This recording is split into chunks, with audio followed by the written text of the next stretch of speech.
Hello, hello. It's great to see you again, and welcome back to another installment of Path to Abundant Living. I'm your host and moderator, Ryan Ruff, and of course, we have Scott Morrison and Mr. Matt Nordman of Morrison, Nordman and Associates joining us momentarily. But first, look, we want to thank you for finding your way back to the show. Also, I want to kind of set the scene as to what we're going to be talking about today because it's a little bit on the different side today. So, obviously, as many of you in our audience know, Scott, Matt, and I get together regularly to talk about wealth management strategies that they're utilizing in their business, what they're working with clients on, and a lot of things that they've just seen, throughout their experiences in this realm to help their clients get on that path, to abundant living. Today, we're going to kind of flip the script, really. We talk a lot about wealth management, but today we're going to talk about wealth generation. That's right, how you get the wealth in the first place. And this is a newer topic, so we're going to jump into this kind of, with open arms, but I'm really excited to hear what Scott and Matt have to talk about specifically in this vein of entrepreneurship. So that being said, let's go ahead and bring Scott and Matt out to get today's conversation rolling. Scott, Matt, good to see you guys. How are we doing this morning? Hey, great to see you, Ryan. Great to see you guys as well. And like I said, we got a great topic on tap for our audience today. And I think a good, high level overview and a good place to start for us today is just to acknowledge the fact that research shows that entrepreneurship can be one of the most effective ways to become wealthy today. But it does obviously take a lot more than being the owner of a business to just generate wealth. It takes a lot of, blood, sweat, tears, all the cliches in the book to really generate that wealth. But today we're going to explore kind of the four key drivers of, being a successful businessman and achieving that, successful level of financial independence and putting somebody on that path to abundant living. So Scott, I'll throw this first question over to you. There's a strong case, obviously, that entrepreneurship is the main generator of wealth. Do you agree with this? How would you look at entrepreneurship as a whole today as a wealth generator? Yeah, absolutely. I think many business owners are well aware that entrepreneurship is one of the best ways, perhaps even the single most effective way to become a millionaire. The Forbes list we see every year, reveal that the world's wealthiest people are typically self-made entrepreneurs. But at the same time, it's important for us to recognize that entrepreneurs never end up becoming extremely wealthy or building enormous personal fortunes. It's not that everybody who sets out to be an entrepreneur becomes enormously wealthy, because while the ceiling for income is limitless, the same is true of the floor. There isn't a floor to capture or to protect you either, with some of the risks that are necessary to take to create that kind of wealth. Sure. So obviously, you had said it yourself, Scott, being an entrepreneur alone just isn't enough. So Matt, let me ask you, what do you guys see that are some of the best practices of some of those entrepreneurs who do become super wealthy and ultimately, truly successful? Yeah. So what we see, Ryan, is there's of all the traits, right, of those that have become, really, really successful is there's four that kind of stand out. And I know we're going to kind of dive into each one a little bit more, but the first one is that commitment to achieve. And a lot of people say, hey, I'm committed to this, but really understanding and being committed to what does it take to achieve the level that you are trying to get to. And next is the quality of the business model. It's not just enough to say I'm going to start my business and I'm committed to it. It's really understanding, I knew someone who said, I want to get into the restaurant business and had these plans. I'm going to start with one and then we're going to franchise and this whole thing, and had zero plan whatsoever and had no experience in that industry. And you can imagine 9 months later, went under and ended up in debt. Sure. And how many times do you see that? Just again, so that's that commitment and then the quality of the business model, and then the ability to build strong relationships. And there's the TV show Seinfeld. For those that have watched it, there was a certain gentleman who sold soup who was not good at relationships. And if you remember the end of the show, we know what happened. And then finally, it's the willingness to engage elite wealth planners. And all of these traits and work together, they're interconnected. and it just reinforces each of them in your plan.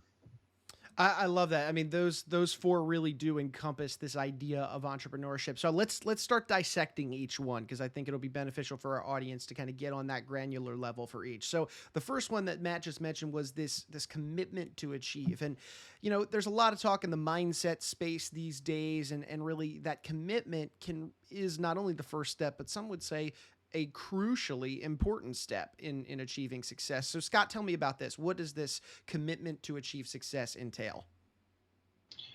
Well, if you want to build a successful business, there's a lot of cliches out there, and there's a reason why they're cliches, because most of them are true. Are you able and willing to really dedicate yourself to the task? There's no question you need to be highly motivated, especially when things aren't going your way. Persistence and dogged determination in the face of adversity is challenging even for the most intelligent and driven people. And you have to know that you're going to be making trade-offs. You're going to be making some sacrifices to the things that you like to do to get the results you want. And so it's easy to talk about commitment. It's easy to say that you're committed, but it's very difficult to do. By and large, entrepreneurs who become very wealthy, they're not as motivated as you might think by the idea of money just for money's sake. They want something meaningful more than they want the wealth that their company is going to create. They expect that the wealth is going to be a byproduct of the success, and they want to be empowered by their affluence. So with that, they can make the kind of impact in the world that they've always dreamed of. So when we talk about commitment, it's about, can you really set aside some of the things that you typically like to do on a day-to-day basis to really focus on those things you're going to need to do to make that business successful. Well, I love that. But, that being said, commitment itself is just not enough. I mean, action has to ultimately be taken at the end of the day to create this successful business. So, Matt, what does that look like in terms of this implementation step? How important is the action? How, I guess, equally important is action as opposed to just that commitment, mentally speaking? Well, it's like both you and Scott had said, just making the commitment is not enough. And so now you've made that commitment to achieve. And so now you have to operationalize kind of what this looks like moving forward. And what we've seen in the most successful entrepreneurs is setting a goal and understanding is what is it that they are trying to achieve? What do they want? What do they need? What's that number, or what's that level? And setting that level, and invariably as they approach that level, what ends up happening is they will raise that bar. Again, like Scott said, it's not about going into it saying, oh, I want to make a lot of money. It's the things that they want to achieve, but setting that bar at a certain level. And invariably we see it where people approach that bar and that goal that they have set, and it gets pushed up a little bit higher and a little bit higher. Now, in the same mindset, you don't have to set these big goals. You can have a fantastic business setting modest goals and realize that, wow, we achieved success beyond anything that we could have ever imagined, and have a great life. But what we tend to see is those that have reached that really successful entrepreneur level have set those goals and really strive to achieve it and have the operations set up around it and continue to monitor it. Well, speaking of operations, guys, I want to get into the second key factor, and that's this idea of a high quality business model. I mean, in so many instances, people would say, hey, the business model really, it's the backbone of your business. Scott, how important is the business model in your eyes when kind of going through this process of designing a successful entity that will help you achieve that successful level of wealth one day? Well, the business model is what the investors notice more than anything else. Sure. They're looking for something that's targeted and very focused, because without it, there's very little possibility of it becoming wealthy. Matt alluded to the person who wanted to start the restaurant that really didn't have that business model in place. So most investors, I would say just about all investors, are looking for a company to do well because the business model is very targeted. And the company, has to do what it does better than its competitors, or it's got to disrupt the status quo in some way. I think that's kind of a key thing. I mean, a lot of people think about some huge innovation that's a game changer, and those are the ones that we can kind of, that we hear about, but they're also very rare. Most entrepreneurs typically are just about doing something better than what's already been done. I think of somebody I know that it was a truck driver, and they had those flatbed trucks that had tie downs, and he was always frustrated by the kind of tie downs that were provided to him on his truck. So, I mean, basically out of his own garage, he created one first and foremost just to make his job easier. And as he hit one truck stop to the next, there was other drivers asking him where he got these tie downs. And next thing you know, the light bulb goes off, and he says, you know what? I think I'm going to make these tie downs, and I'm going to go into the business of doing that. And now he's selling those tie downs to the same companies that employed him at one point.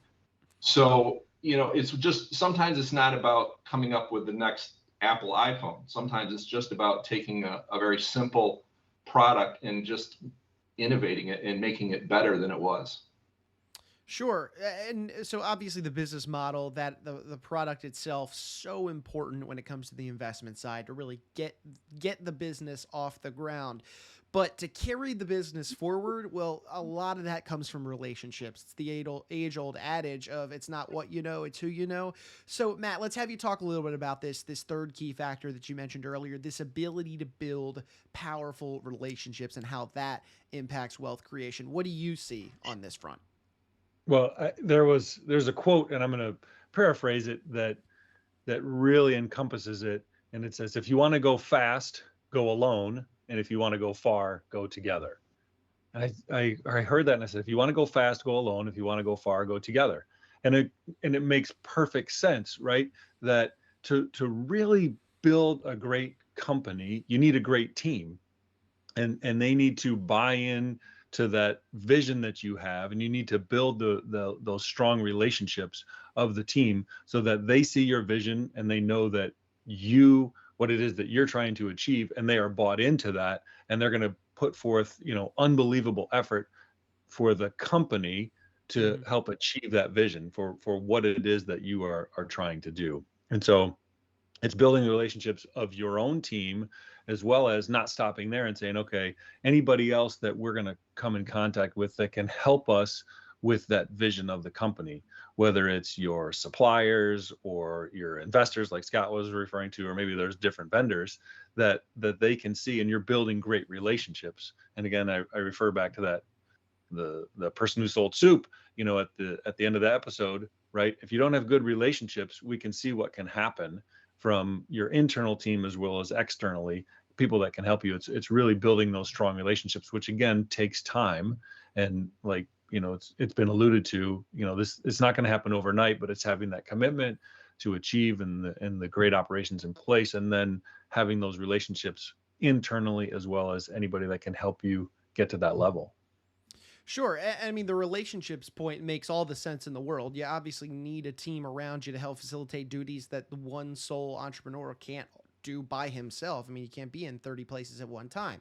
But this idea of building and maintaining a good team around you is daunting. It's hard to do. And what we've seen in the last, decade plus is a lot of bigger businesses, even smaller boutique businesses, are pushing towards this really great employee experience. So that way they can be retained over time. So Scott, let me ask you, do you have any advice or suggestions, maybe insights on what that process looks like to build and then of course maintain a high quality team that, like Matt says, really believes in your vision and helps carry the company forward in a positive direction? Well, what you just described is, what makes even your most personal relationship successful, and that's the sacrifice and concentrating on the self-interest of your business associates. You are coming to potential investors with these great ideas that you have, But what you really should be focused on is, how are we going to make these other people's lives better by what I'm bringing to them in terms of a business opportunity? That's when people get excited, when they know they can get involved to that degree. So while you might be enamored with, some sort of industry disrupting technology you have, your investors are probably going to be more focused on their expected investment returns. And so, if you want to build powerful relationships with these kind of people, it's probably wise to emphasize what their likely investment returns are going to be. The wealthiest entrepreneurs are acutely aware of the self-interests of the people that they deal with. So consequently, the business owners that go out of their way to demonstrate, how one's contributions to the success of the company is going to achieve your own goals, is probably going to be the thing that you can, do the most in terms of building that team. It is really focusing in on everyone's goals and not just your own. Sure, and I think this conversation of the building, maintaining a team segues nicely into the fourth key driver that mentioned earlier in this willingness to engage with the right professionals. That's a powerful statement, the right professionals, because so often have we heard of examples where business owners do business with the wrong vendors, and it holds their company back from achieving a greater level of success. So Matt, elaborate on this for us a little bit of why, working and willing to engage with the right professionals is so important in carrying a company forward. Well, it's pretty telling that you can build a really successful business, but not create any wealth for yourself. And so having that team in place, and so amassing that personal fortune that you're looking for, it's not just about income taxes. There's estate taxes and capital gains, and really understanding what that looks like. And so when you have in place those tax strategies and solutions, what we see is it's all about when you're building the business as well as when you sell, and having those effectual strategies in place. Whereas what we see is a lot of times most people will only focus on when they're going to sell their business, and not looking at and missing out on potential opportunities along the way to mitigate or potentially eliminate taxes while they're building. And that can have a significant impact on the level that they will achieve in the short and the long term. Again, wealth is created in the long term. Like Scott said, it's rare that you're going to create the next iPhone, right? That's going to be just this massive overnight success. But you realize, oh, this tie down strap is the thing. And next thing you know, you're selling to all these different vendors that maybe you used to work at, and they're like, wow, this is the greatest thing ever.